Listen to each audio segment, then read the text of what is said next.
Hey everyone, welcome back to Reprogrammed. Today I'm going to show you one of my absolute favorite tricep exercises on the Smith machine. So this is a continuation of my Smith machine tutorials because if you're one of my athletes or you're one of my executives that travels a ton, you may find yourself in hotel gyms like this one right here, but one of the most universal pieces that you can find in most any gym is a Smith machine. So with the Smith machine, there is an advantage that I'm going to show you right now on how to set up what we call a skull crusher as my favorite tricep variation. First, to get the Smith machine set up, we want to make sure that we have the stopper set so that when the bar is down and fully in its stop position, that bar is right above your forehead. The closer, the better without actually hitting yourself.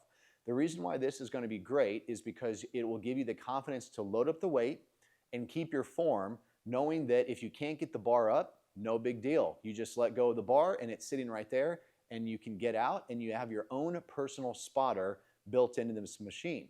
Now the next benefit is because the Smith machine is on a track, we can actually reposition our body for creating a better angle for the triceps compared to a straight barbell that you're not going to be able to do. I'm going to show you right now.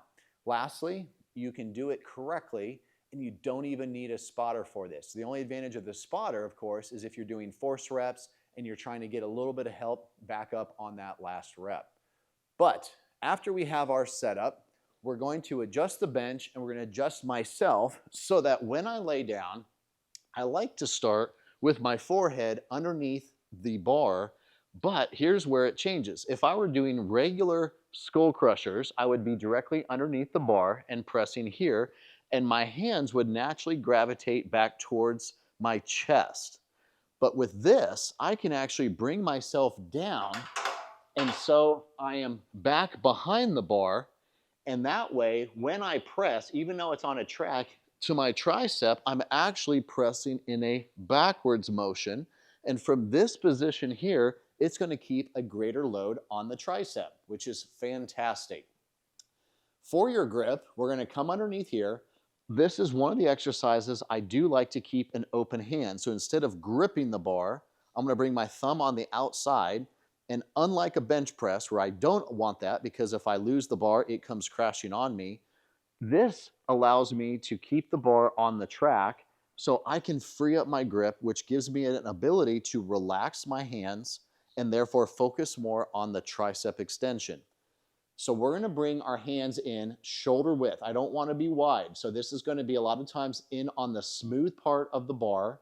And if I were to bring my hands down from the front, if you can see this, my hands are going to be here with my elbow directly over my shoulder and hand. If my hands are out here, you can see I'm pressing like this as opposed to pressing straight like this. So the more straight I can press, and the more I can drop my elbows in the motion, the more I'm going to get a tricep stretch. Okay, so with that said, I'm going to lie down. Again, I'm going to scoot down. So now this bar is slightly above my head. I'm going to get my open hand grip.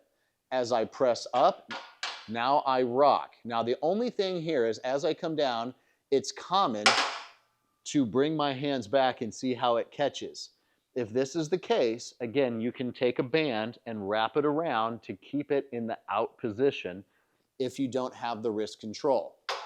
But if I start here, I open it up, I want to come down and notice my wrists are flat. I'm not allowing this. If my wrists cock back, not only is it hard on my wrist, but that's how this is going to happen and it's going to lock up. So make sure that my wrists stay flat, my elbows are going to stay in. I don't want my elbows flaring out. Elbows in. As I bend, notice how my elbows stay down and I'm going to come and I get to stop. This is where I have it set up so it's right above me. So I can hold here and then I can focus on my lat engagement so my shoulder blades are together before I press and extend. And again, notice this wrist position. It's not here. It's a flat wrist like I'm punching. So elbows stay in, I come down, barely touch, lock in my lats, press and extend. Come down, come down, come down, control, and extend. And again, if I really want to go, I can come way down, and now I can really reach back with my triceps. And the more I have my hands behind my head, the harder it's going to be on that extension. And therefore, the more work my triceps going to get. So this is a very safe way to overload the triceps, because a lot of times when you're doing a regular barbell, you're afraid of crushing it on your forehead. And so you flare out, you do all this stuff, and I have to control. But because the Smith machine is doing the balancing for me, I can put more effort into just maintaining proper position and overloading the triceps. You will hear a lot of trainers talk about the difference between like using machines versus free weights, and they advocate all the free weights because now I have to stabilize the bar. Again, this is not a good or better or worse or right or wrong type of discussion if you're dealing with a smart trainer. A smart trainer realizes that every tool has its appropriate application. You just got to know when to use it, for what application, and know how to use it correctly. So if you want the most amount of stimulus for your triceps, for example, if you take out the stability, then I can actually put in more weight, which is a greater stimulus. Now, if you're a pitcher, let's say, and you need more shoulder stability, then it might make more sense to work something that you have to balance more, like a regular barbell, or even harder. I could go to a barbell and I could hang kettlebells from it that are swinging, and that's going to require a lot more stability. The difference is do I want stability at the shoulder joint, or do I want to overload the triceps? So if we're looking for a physique right now, pardon me, or if we actually want to, let's say, increase our tricep strength in relation to helping, let's say, having a better bench press, then let's get our triceps freakishly strong. And to do that, we want the greatest amount of weight stimulus under control so I can maintain position. And that is the beautiful thing about a Smith machine. I can take away the stability element so that I can focus on form, and I can focus more on overloading the muscles with additional load to get them stronger. Again, it's not about what's better or worse, it's about application. For me, triceps become more of an exercise for aesthetics and strength that then augment other exercises like a bench press, a shoulder press, something like that, push-ups, where in those exercises we can work a little bit more stability. Otherwise, let's get strong first in the Smith machine.